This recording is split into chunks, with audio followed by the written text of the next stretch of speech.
Olá, boa noite. Esta é a CNN Brasil e este é o WW.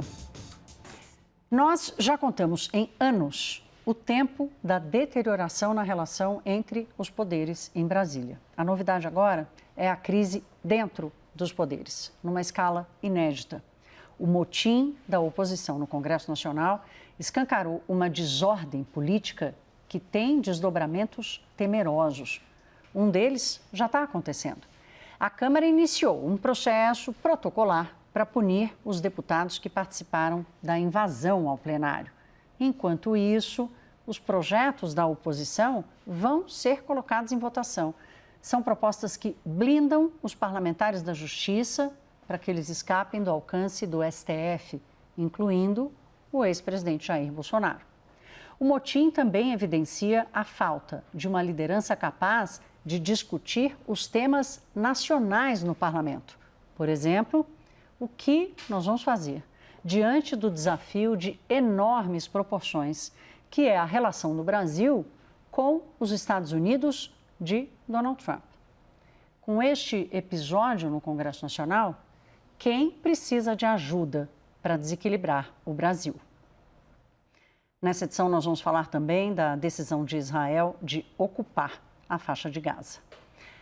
Quero dar as boas-vindas aqui à minha dupla que me faz companhia nessa sexta-feira, aqui do meu lado, Lucas de Aragão, sócio da consultoria Arco Advice. Lucas, que bom ter você de volta aqui comigo. Prazer, Thaís, obrigado. Que bom. E lá de Brasília, Leonardo Barreto, sócio da consultoria Think Policy. Oi, Léo, boa noite, bem-vindo.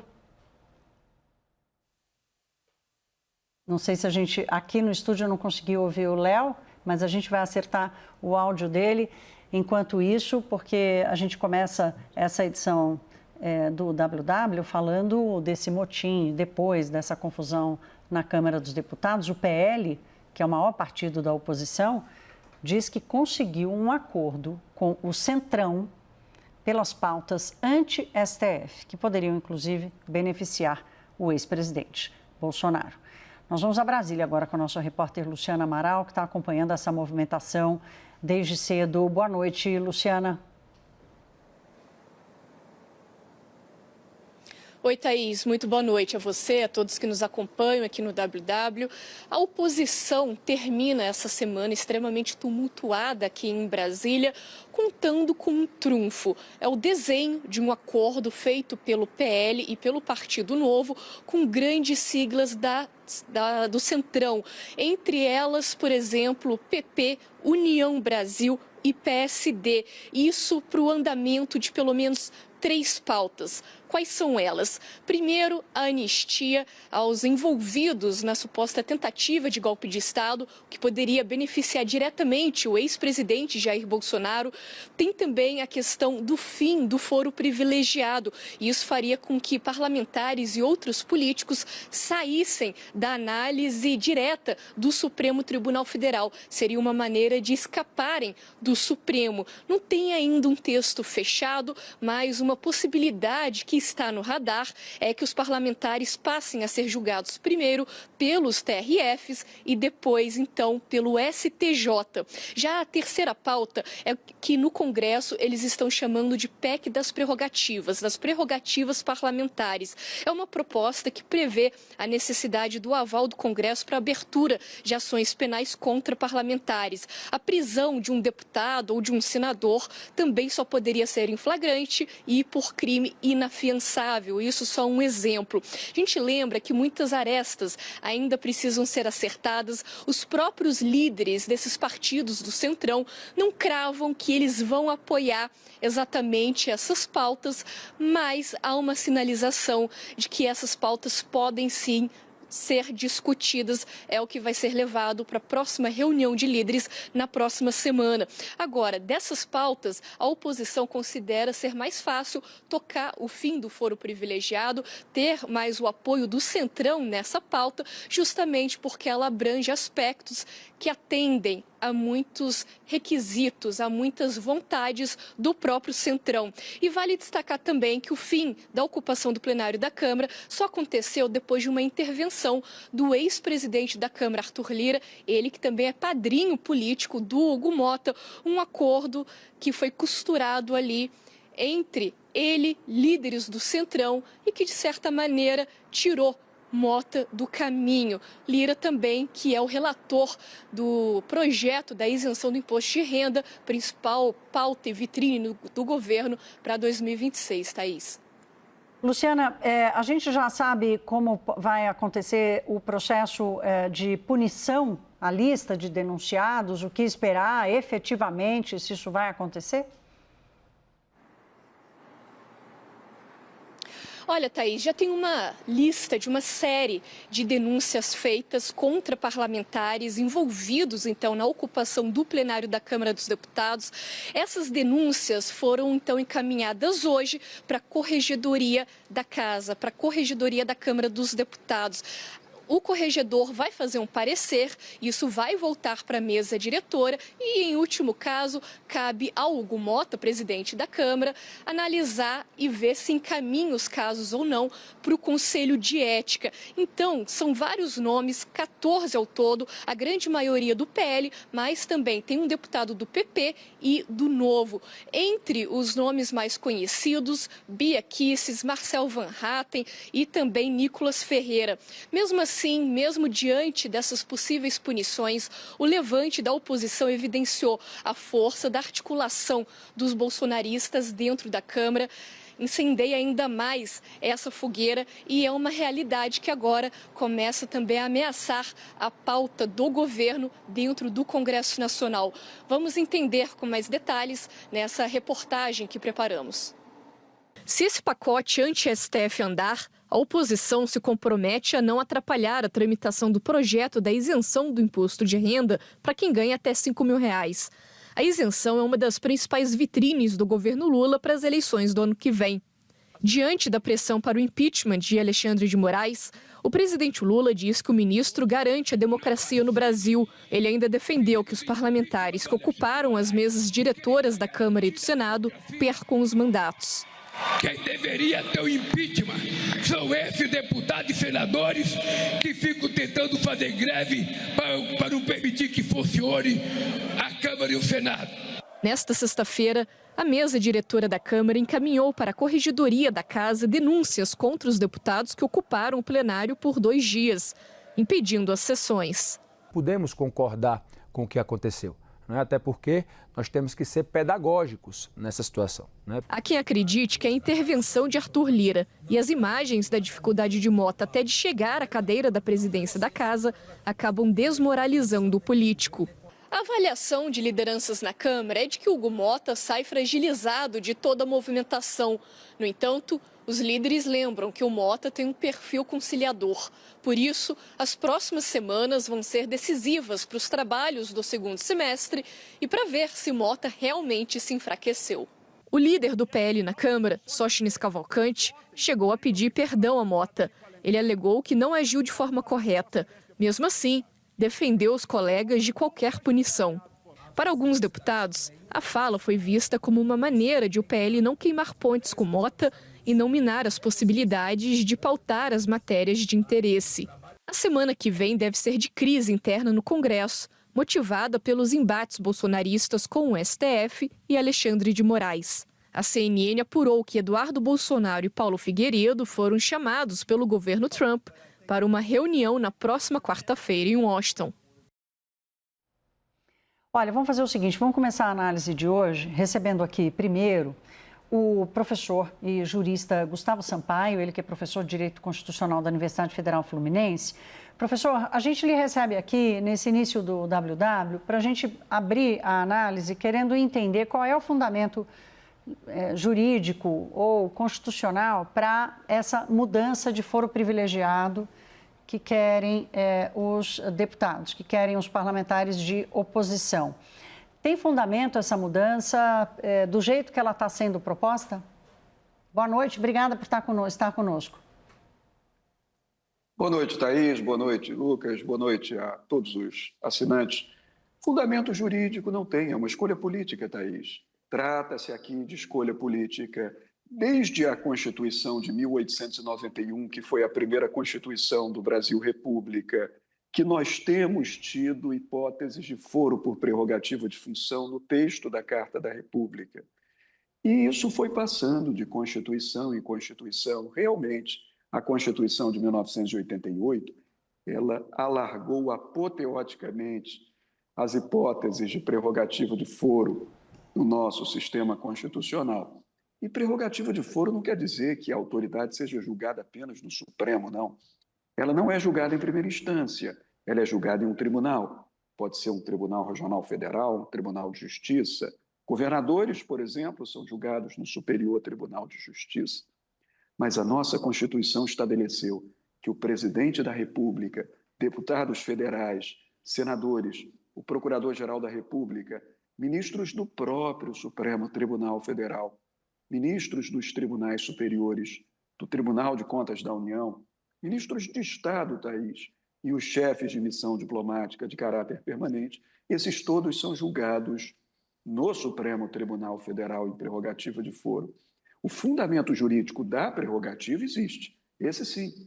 É retirar da pressão que um juiz de primeira instância poderia sofrer ao julgar uma grande autoridade, essa força, esse processamento e deixá-lo a cargo, portanto, de um tribunal, que se presume mais distante do problema pontual da cidadania, do dia a dia das relações sociais.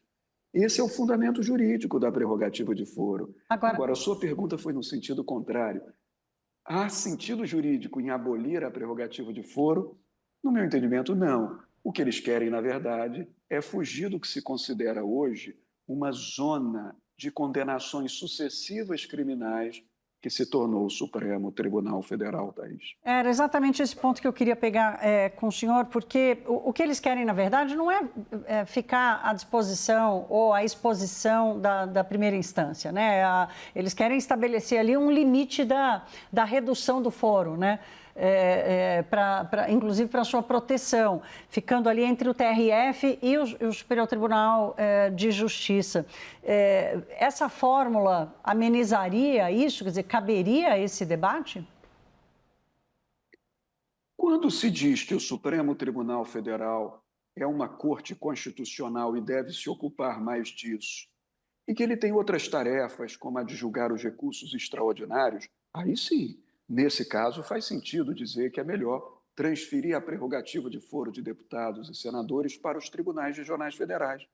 Eu mesmo penso, Thaís, que isso é algo muito razoável, mas não é esse o fundamento que esses parlamentares adotam hoje.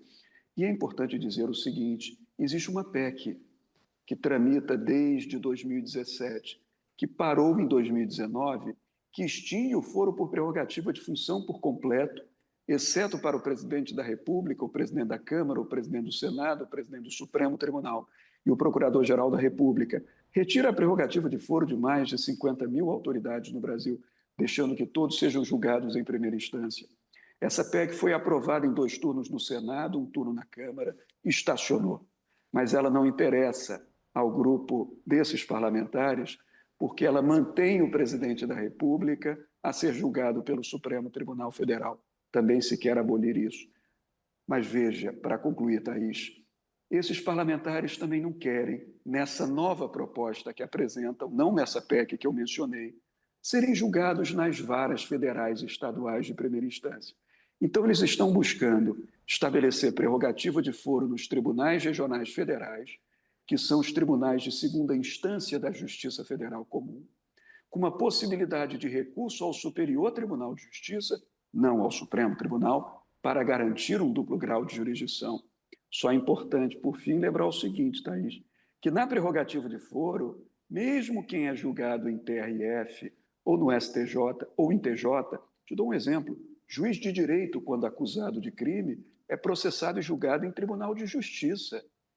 Mas tem uma questão, na prerrogativa de foro não existe recurso ordinário para duplo grau de jurisdição. Esses deputados estão querendo fazer uma inovação, fixar competência aos tribunais regionais federais, que são tribunais de segunda instância, mantendo a prerrogativa de foro, tirando-lhe do Supremo Tribunal Federal, mas garantindo um recurso ordinário para um segundo grau de jurisdição no Superior Tribunal de Justiça, ou seja, moldando exatamente o projeto, a proposta, de acordo com os interesses particulares desse grupo que hoje teme o excesso de constrição, o excesso de condenações decorrentes de ações penais originárias que tramitam no Supremo Tribunal Federal. É isso, em síntese, Thaís. Professor, foi tão importante a sua participação aqui para a abertura da nossa análise, porque ela vai ser fundamentalmente política. É sobre a política que nós vamos tratar aqui, mas era muito importante lhe ouvir para assentar juridicamente essa leitura. E a leitura jurídica também é política, foi isso que o senhor acabou nos confirmando. Eu vou lhe agradecer pela participação aqui no WW, te liberar para essa sexta-feira e te desejar um ótimo fim de semana. O jurista Gustavo Sampaio, professor de Direito Constitucional da Universidade Federal Fluminense. Gustavo, obrigado, uma boa noite, bom fim de semana. Também para você, Thaís, Luca, para todos que nos assistem, um bom final de semana, bom trabalho também, que para vocês ainda tem trabalho hoje. Ainda continua, obrigada, boa noite. Olha, estamos de volta aqui então, daqui a pouco vai voltar aqui na tela com a gente o Leonardo Barreto, já chegou. Lucas, vou começar pelo Léo, por prerrogativas de... Se eu falar de idade, ele vai brigar comigo, mas... O Leonardo foi meu professor. Então, tá vendo? Você me contou isso, eu disse, então vamos começar pelo professor. Léo, o professor Gustavo Sampaio jogou aqui o tema da nossa conversa, né? O foro privilegiado era visto como uma segurança, de repente virou uma ameaça. Qual é a transformação política que esse debate agora, forçado por uma invasão, um motim no Congresso Nacional, qual é a transformação política que está em curso no Brasil diante disso? Bom, agora sim, boa noite, Thaís. Boa noite, Lucas, né? Um grande amigo, foi um excelente aluno. Olha, Thaís, é curioso porque existe aqui dentro do Congresso Nacional, né, as conversas, até quem acha que o Congresso está cometendo um erro, né? Porque, na verdade, ele tem sido protegido pelo STF e não chantageado. Mas existe um consenso aqui, não um consenso, mas uma opinião majoritária, de que o Supremo Tribunal Federal ele começou a usar as possibilidades, não é, de... assim, a defesa de seus interesses políticos dentro do Congresso Nacional, ele começou a utilizar as ações penais como instrumentos de barganha. E é muito interessante porque existe uma diferença aqui, né? Os tribunais regionais, os tribunais de primeira instância, eu não vou entrar na seara do professor que me antecedeu, ele não necessariamente ele vai ter interesses políticos para barganhar com o Congresso Nacional, né? O STF tem.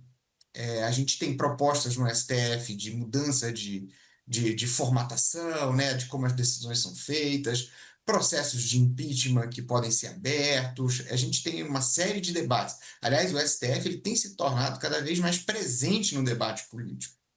E os deputados entendem que, em várias ocasiões, né, os ministros usam ameaças, né, de abrir ou de conduzir esses processos, e aí a gente tem que convir, né? Não existe um critério objetivo aí, o processo entrou e andou, não, tem alguns que ficam engavetados, outros saem, e existe uma boa possibilidade de que essa barganha realmente esteja sendo feita para travar esse debate político. Então essa coisa ela não fica, ela não funciona, né, num parâmetro correto, né, transparente, enfim. Então é nesse sentido, né, que os deputados hoje eles tentam encaminhar essa mudança. É claro que tem todas as questões de proteção, mas no aspecto político, eu acho que eles querem reduzir também um pouco o poder de barganha do Supremo junto a eles. O Léo não usou esse termo, sou eu que vou usar, Lucas, mas nós estamos tratando aqui do ativismo jurídico, né? Eu acho que é um pouco sobre isso que o Congresso está indo para cima. Tem várias questões ali bastante particulares do grupo de Bolsonaro e tudo mais. Agora, onde é que vai estar o equilíbrio dessa discussão, desse ponto que o Léo nos coloca aqui, de alguma forma uma tentativa de reequilibrar essas forças dessa crise institucional que a gente vê há muito tempo e o que é razoável na condução do Congresso Nacional para a aprovação dessas pautas? Bom, Thaís, o primeiro ponto é que hoje, como a polarização cresceu demais, isso gerou um distanciamento entre as correntes de pensamento no Brasil. E, ao mesmo tempo, a gente teve nos últimos 10 anos um aumento não só do ativismo judicial, mas da judicialização da política, porque os partidos perdem votações no Congresso e vão lá questionar o STF a qualquer derrota que eles julgam ter tido dentro do parlamento. E o STF não pode negar ali o Madin, por exemplo, que um partido entre para questionar. Nos últimos anos a gente viu a DIN aí de questionamento de vários temas, né? De reforma da Previdência, reforma trabalhista, reforma tributária, autonomia do Banco Central apareceu no STF. Então, o que era proteção lá atrás, que era o foro privilegiado, hoje não mais é, por conta dessa tensão entre os poderes. Eu vejo que a gente ainda está muito longe de um equilíbrio nessa conversa. O que tem hoje, como o professor Leonardo bem colocou, é um instinto de preservação e de sobrevivência do Congresso, que, se fosse colocado em votação hoje, passaria. O que pode dar um equilíbrio nessa discussão é pressão. É pressão da sociedade, é pressão da imprensa, é pressão do próprio governo, do próprio STF. Isso pode dar uma mudada na discussão. Lembro que na última vez que eu vim aqui, a gente estava conversando, você me perguntou se algo ia passar, porque o governo não gostava tanto da ideia. Eu respondi que poucas coisas em Brasília avançam por convicção, mas por pressões que vão moldando o debate. Se a discussão fosse colocada hoje em cima do laço ali para votar, essa questão do foro privilegiado, essa mudança no foro privilegiado passaria. O que pode dar uma alteração nela, para melhor ou para pior, para modular, para não modular, é uma participação ativa de todas as outras frentes da sociedade civil, do Poder Executivo, do Poder Judiciário, das redes sociais, tentando modular essa discussão. Eu acho que também tem outras pautas que têm chance de avançar, por exemplo, de decisões monocráticas. Isso é algo que é muito questionado dentro do Congresso Nacional, talvez mais questionado até do que qualquer outro ponto de atuação do STF. E com chances muito mais realistas de avançar, por exemplo, do que uma questão como o impeachment de um ministro do STF, como a gente viu o Davi Alcolumbre, o presidente do Senado, essa semana, se colocando veementemente contra e até pautar essa questão. Sim. Então, eu acho que o equilíbrio não vai se dar por racionalidade. Cada grupo político tem seu interesse. A gente está num momento muito sensível e tenso das relações, está saindo faísca entre as relações. Ninguém confia no outro grupo político e, com isso, aumenta a sensação de eu tenho que me defender. Né? Eu não estou pronto para negociar com quem eu não confio, eu tenho que me defender. Leonardo, o que o Lucas chama de defesa, ou de uma ação de defesa ali entre os parlamentares, a sociedade brasileira aparece como ataque. Porque o que a gente viu no Congresso Nacional esses 2 dias foi um ataque à instituição, um ataque ao debate, um ataque à legalidade, ao regimento da Câmara dos Deputados, um ataque às lideranças. Quer dizer, podemos nomear vários pontos aqui. Uma das coisas que ficou evidente nesse episódio foi exatamente a falta de uma liderança. O Mota foi atropelado pelos deputados e foi atropelado pelo ex-presidente da Câmara dos Deputados. Os acordos foram sendo fechados sem ele. Precisou batalhar para sentar na cadeira dele, com episódios lamentáveis, cenas lamentáveis que a gente assistiu aqui. Então, eu perguntei ao Lucas como é que se restaura algum equilíbrio, como é que se restaura a liderança? Olha, Thaís, existe um conjunto de fatores que podem ser utilizados para explicar o que aconteceu nessa semana. Né? Assim, primeiro, claro, há uma radicalização daquele grupo, né? O grupo do PL, né? Esse grupo mais da franja da direita. Né? E aí, quando você vai perguntar a eles, né, por que há esse nível de radicalização, eles provavelmente vão responder o seguinte, assim, olha, ok, a gente atacou a institucionalidade, mas esse foi um ato dramático, porque uma outra institucionalidade que está ali no julgamento, né, do ex-presidente Jair Bolsonaro, também não está sendo respeitada. Né? Então, assim, há uma sensação de desrespeito de ritos para todos os lados. Né? A gente tem que lembrar que eles vieram direto do 3 de agosto. Né? Então, assim, pegaram um pulso do eleitor e sentiram que havia, né, um apelo para esse processo. Quando a gente desce para a Câmara dos Deputados, eles dizem que havia um acordo, né, nesse processo aí para pautar essa discussão, e esse acordo ele não tem sido cumprido. Agora, tem que fazer um parênteses aqui, que é interessante o seguinte: por que a Câmara não quer votar? Porque quando ela for votar isso, ela vai obrigar cada deputado a se colocar a favor ou contra Bolsonaro, né? Que no fundo é assim que essa pauta vai ser vendida, né? E aí, por exemplo, um cara que é do Centrão, né? Um cara do PSD, do Paraná, ou do PSD, sei lá, do interior de São Paulo, ele não quer agora colocar lá o dedo dele, né? E dizer assim, ah, não, eu sou a favor, eu sou contra o Bolsonaro, né? Enfim, deputados muito tradicionais da direita conservadora que existiam antes de Bolsonaro e que hoje até se sentem reféns, né, dessa coisa toda, não querem. Então, assim, a Câmara não quer votar esse processo. Agora, vamos finalmente a liderança, né? Eu acho que o Hugo Mota ele está pagando um pouco o pato, né? De um processo de desinstitucionalização do processo decisório na Câmara, que começou na pandemia, né, quando foi necessário uma votação remota, um controle mais vertical das decisões, muito concentrado no presidente e no colégio de líderes, que o Arthur Lira usou e abusou, enfim, né, várias vezes. O relatório do projeto era conhecido 5 minutos antes do processo de votação. O Hugo Mota prometeu reinstitucionalizar a Câmara, né, mudar isso, mas ainda não fez. Então, eu acho que tem um caldo aí, né, que explica essas cenas, né, que a gente acabou observando e como você não chegam a ser inéditas, né, porque assim, outras vezes já se interditou as cadeiras, né, as mesas do Congresso. O próprio Davi Alcolumbre se elegeu um pouco fazendo isso. Mas o nível de truculência, o nível de violência, de desrespeito, aí sim, acho que se abriu aí uma nova barreira para esse debate para a gente, né? Uma barreira bem mais baixa, né? Quer dizer, uma barreira não, uma barra bem mais baixa, um nível bem mais baixo.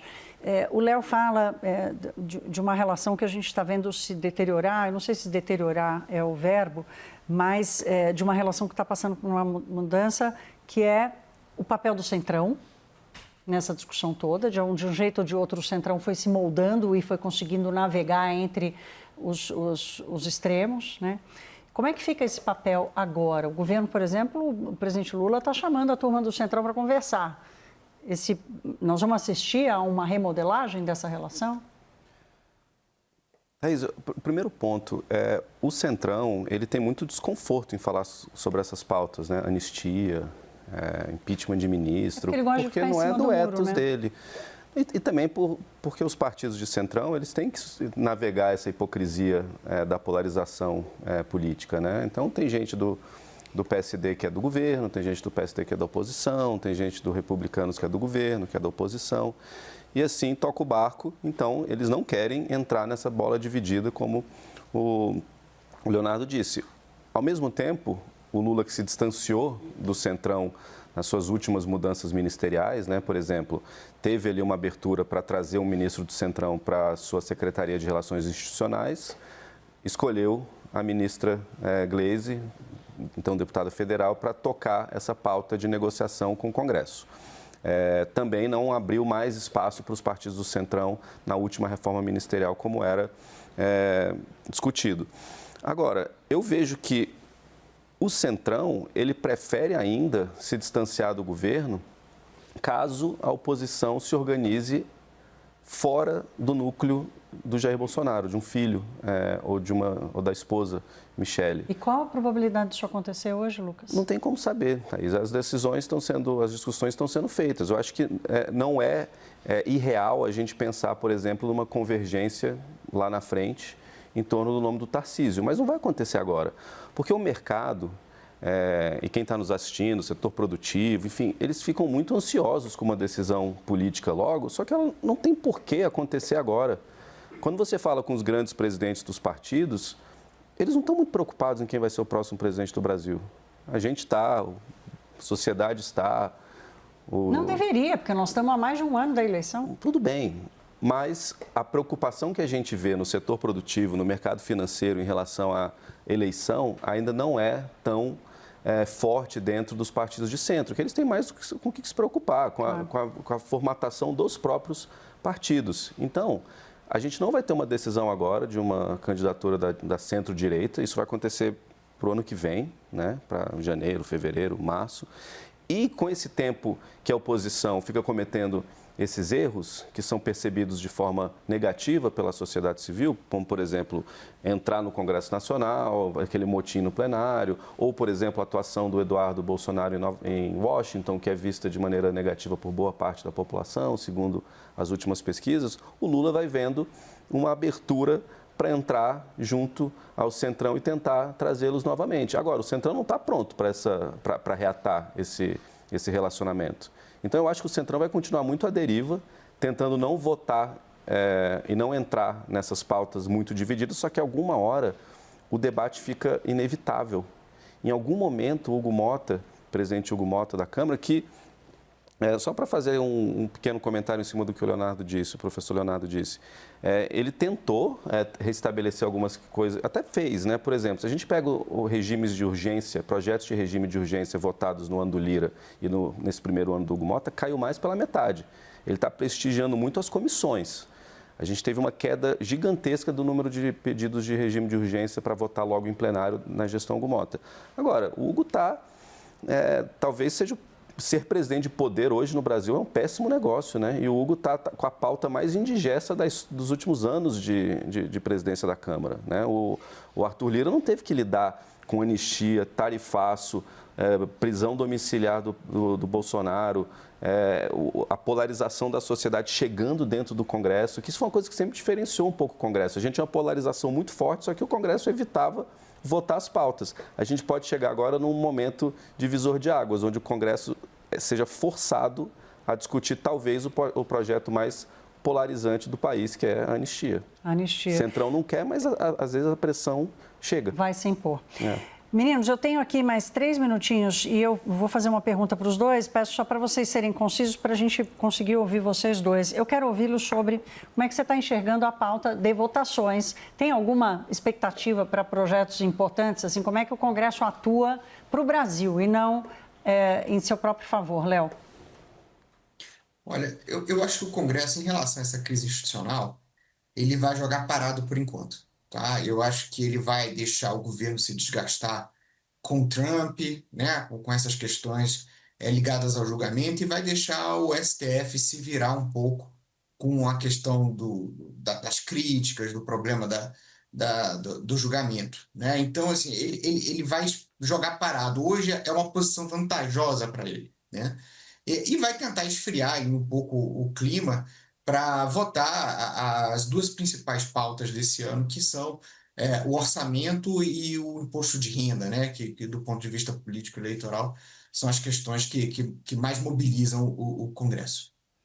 E, Lucas, para você eu quero saber como é que fica o presidente Lula nisso tudo. Eu citei rapidamente aqui a tentativa dele de trazer o Centrão de volta, mas ele também está numa batalha de recuperação de popularidade, usando o tarifaço politicamente. Como é que o presidente Lula sai dessa briga no Congresso?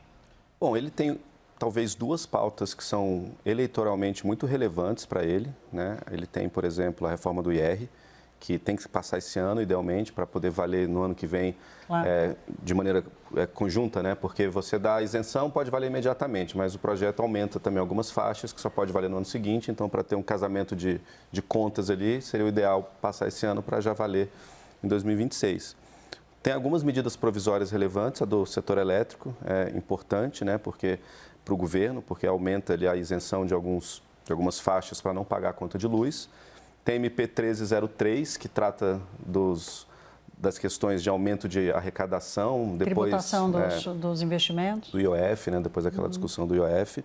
Então, são as 3 principais pautas. Eu acho que a reforma do IR ainda passa esse ano, e a do marco do setor elétrico também. A MP 1303 do IOF, eu acho que vai uma coisinha ou outra ali, mas ainda tem um debate. Mas não vai ser para agora. Eu acho que nas próximas semanas a gente vai ver uma limpeza desse assunto e colocar alguns pontos nos is aí em relação à anistia. E o Lula, eu vejo o Lula hoje, em relação ao Congresso, como passageiro. Ele tem que olhar e tentar se impor em alguma votação aqui e acolá, mas hoje eu vejo um governo que vai, daqui até o final do ano e até no ano que vem, ter que sobreviver e se fortalecer muito na base do gogó, muito na base da promessa, muito na base do vamos lá, porque o Congresso é um barco, não diria desgovernado, mas é um barco cuja influência do Lula no Congresso hoje é muito baixa.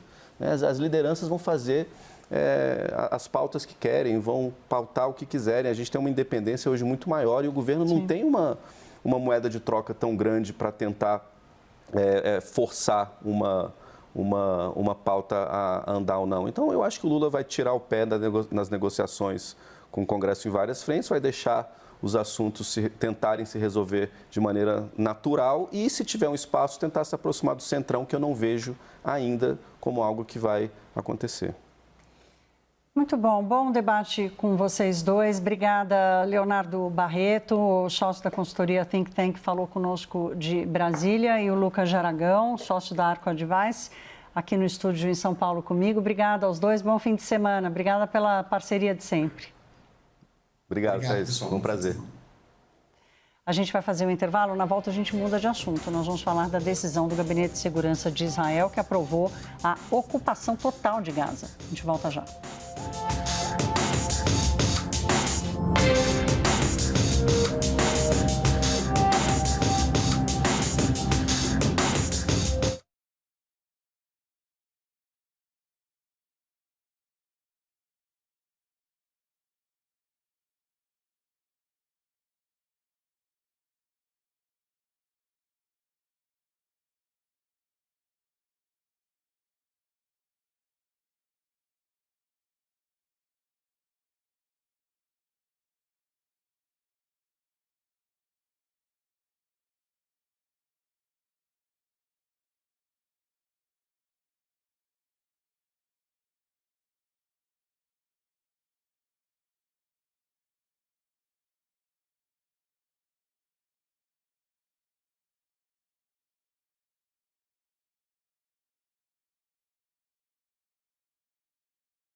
WW de volta, agora comigo na roda de análise. Eu apresento primeiro o Michel German, que é professor de Sociologia e coordenador do Núcleo de Estudos Judaicos da Universidade Federal do Rio de Janeiro.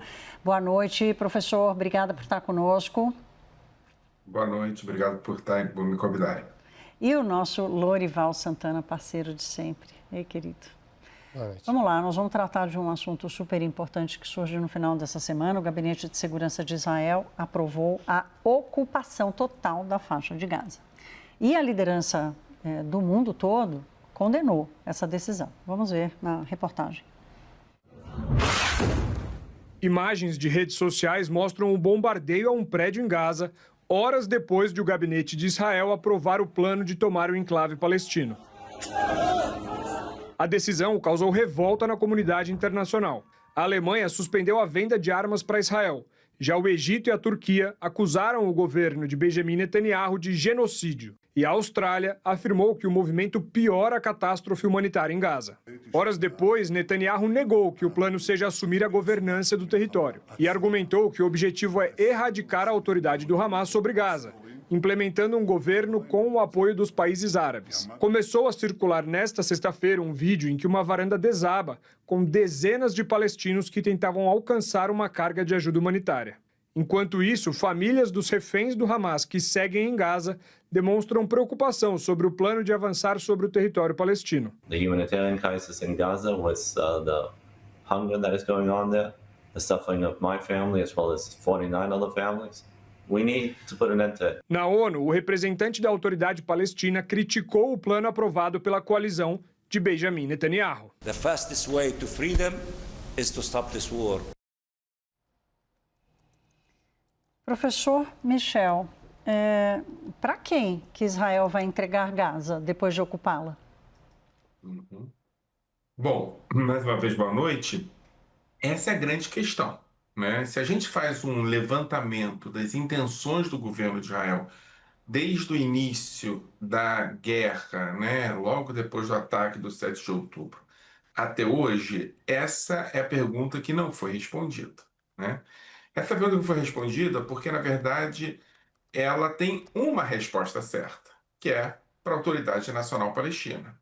Ou havendo uma segunda possibilidade da construção de um consórcio de países árabes que atuasse como o dia seguinte de Gaza, não é? Agora, o problema do governo Netanyahu, que é um governo formado por uma extrema-direita profundamente vinculada com perspectivas messiânicas, é que a percepção de entrega de Gaza a setores da Autoridade Nacional Palestina ou um consórcio árabe pode significar a criação de um Estado palestino. E um dos elementos fundamentais para esse governo é a não criação de um Estado palestino. Então, essa pergunta ela vai sempre ser adiada, a resposta dela, né? No primeiro momento, vamos fazer uma vitória total sobre o Hamas. No segundo momento, vamos desarticular o Hamas. No terceiro momento, ainda falta um pouco para o Hamas ser efetivamente derrotado. E agora, essa nova cortina de fumaça, que é a ocupação total de Gaza. Mas para a guerra terminar, a gente precisa ter uma alternativa ao Hamas em Gaza. E a alternativa ao Hamas em Gaza tem que ser uma dessas duas. A alternativa de ocupação israelense é uma tragédia. É uma tragédia para Israel, para os palestinos e para o mundo como um todo, em termos da pacificação daquela região. Nesse sentido, o que a gente está escutando, para além das palavras de Netanyahu, é mais uma vez o adiamento da solução da guerra e a manutenção da guerra como um fenômeno constante, eterno, que não pode acabar. Não pode acabar, primeiro, porque o governo cai, segundo, porque Netanyahu está sendo processado e terceiro, porque Netanyahu não sabe o que fazer no pós-guerra, cuja única alternativa é dar aos palestinos a possibilidade de dirigir o seu próprio destino. Isso não cabe na gramática política de Netanyahu. Lorival, esse estado de guerra permanente que o professor traz é assustador, é uma tragédia. Tudo indica que Netanyahu está abrindo mão dos reféns com essa estratégia, quer dizer, qualquer expectativa, inclusive dos próprios israelenses, de terem de volta os seus amados não vai acontecer. Agora, há uma outra preocupação desse movimento, e você sempre traz esse alerta aqui para a gente, o que vai acontecer com a Cisjordânia? Quer dizer, a faixa de Gaza é um pedaço dessa batalha de Israel. E sobre Cisjordânia, onde é que a gente coloca a nossa expectativa?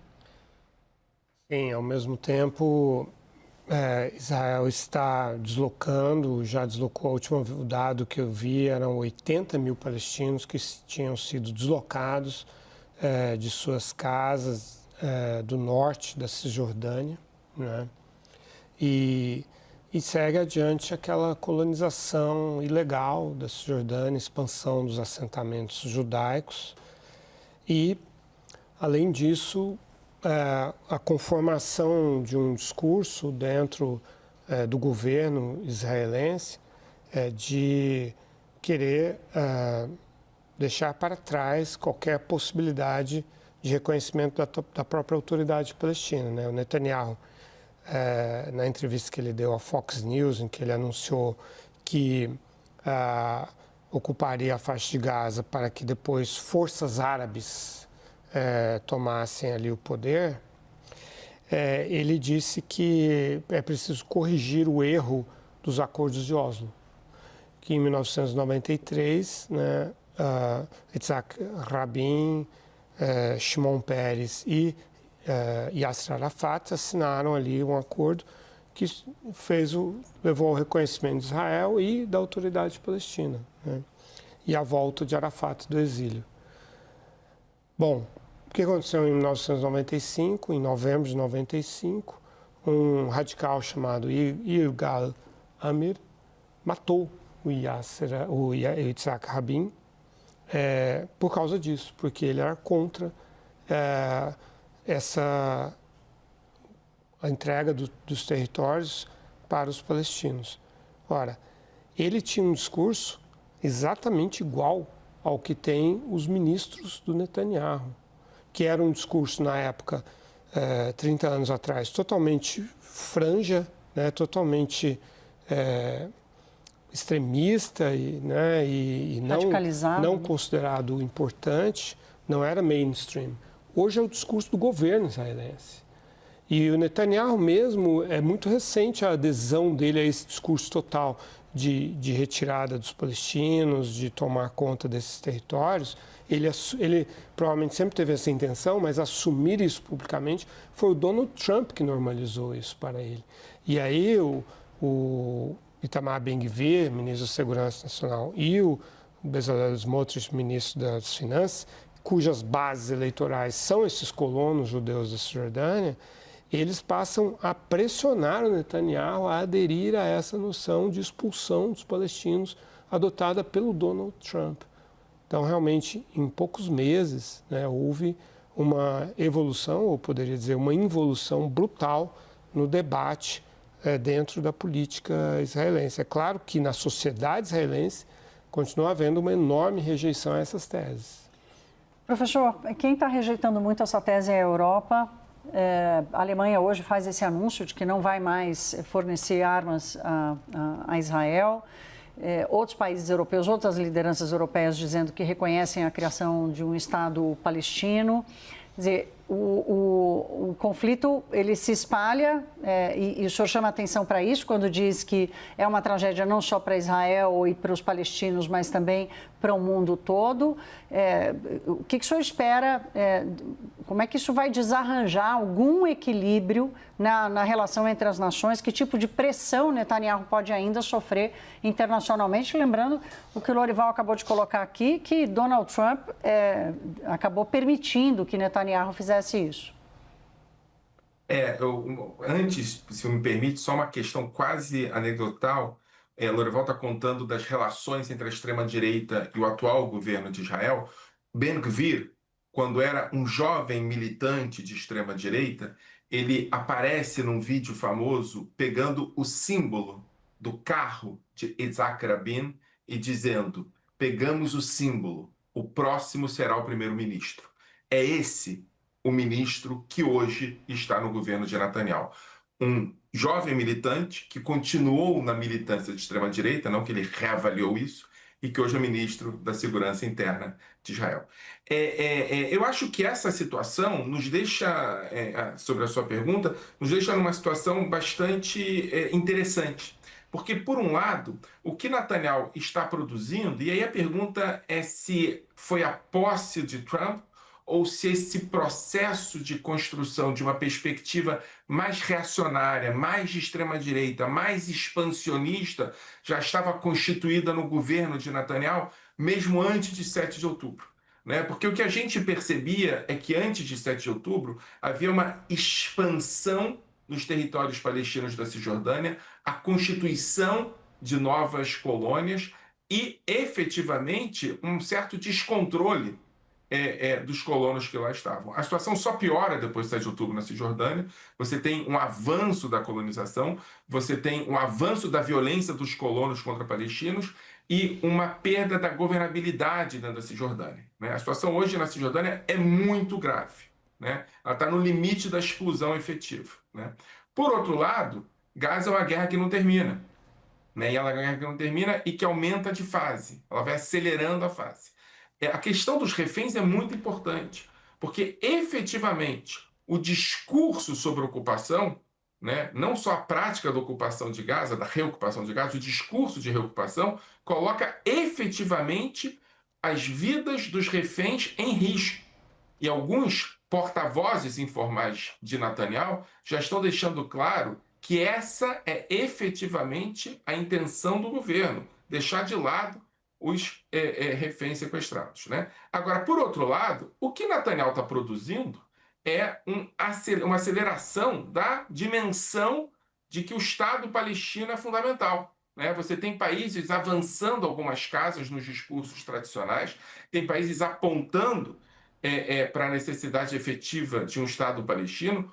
Hoje, não sei se vocês acompanharam, mas a declaração da Alemanha sobre embargo de armas é muito importante, muda a perspectiva alemã das últimas décadas. Inclusive, houve uma conversa dura hoje entre o chanceler da Alemanha e Netanyahu sobre isso, Netanyahu usando o passado da Alemanha para tentar remover a Alemanha dessa ideia, mas, em última instância, o que está acontecendo é um processo de rearranjamento da questão palestina no mundo. O problema é Trump. Né? Trump não dá sinais de que vai avançar nessa direção, não dá sinais de uma decisão diplomática de produzir efetivamente avanços na questão palestina e na construção do Estado. Muito pelo contrário, dá sinais de que vai efetivamente entrar utilizando guerra tarifária, guerra comercial, ataques diplomáticos contra países que avancem nessa direção. Então vocês têm uma configuração que é contraditória. Por um lado, a questão palestina avançando no discurso diplomático, de outro lado, a situação em Israel chegando próximo de um colapso, e numa terceira perspectiva, um país fundamental e chave nessa história é os Estados Unidos, que, avançando na destruição das estruturas multilaterais, acaba deixando sem muitas alternativas a criação de um Estado palestino e apostando, em última instância, na manutenção da guerra em Gaza.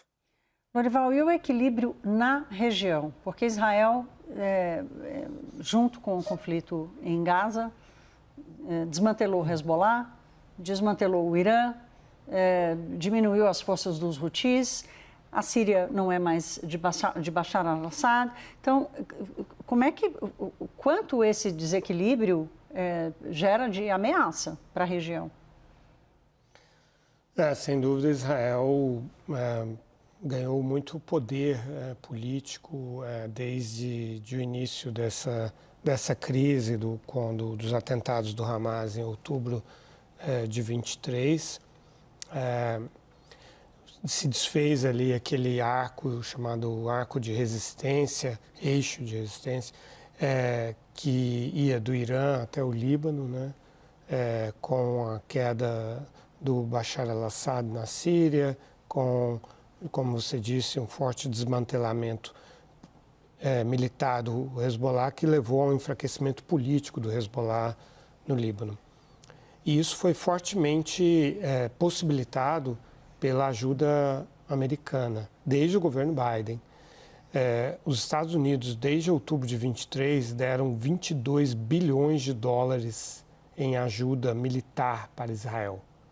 A ajuda costumeira é 3,8 bilhões por ano, votada no governo Barack Obama, 38 bilhões entre 2019 e 2028. Mas sempre houve uma média ali de 3 bilhões de dólares. Mas 22 bilhões em menos de 2 anos. Isso é 70% do que Israel gastou nessa campanha contra a faixa de Gaza, segundo a Brown University. Ou seja, 70% do esforço militar israelense na faixa de Gaza foi custeado pelos Estados Unidos.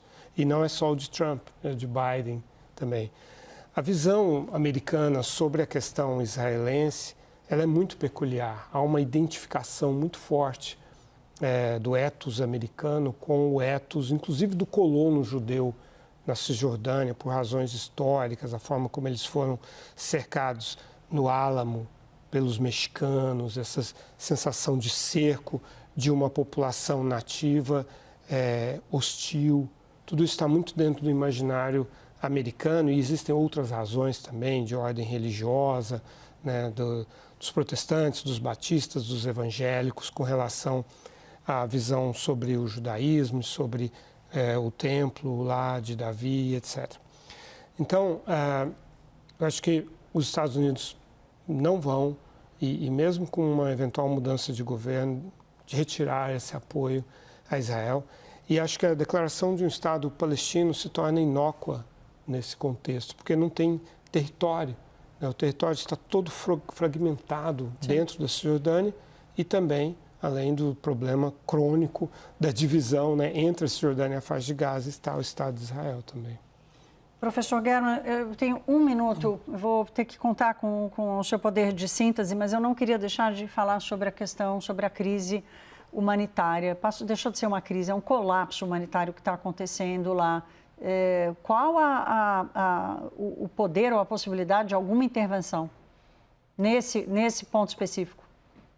Eu acho que a crise humanitária não é uma consequência inesperada dos processos da guerra, é um projeto estabelecido em alguns momentos por esse governo com discursos abertos sobre ele. A escolha da empresa que produziria a distribuição de comida foi um investimento nessa crise. Eu acho que essa crise joga a favor do governo de Israel e, nesse sentido, eventualmente, alguns retrocessos na crise, mas a crise é mais um dos projetos do governo Netanyahu em Gaza.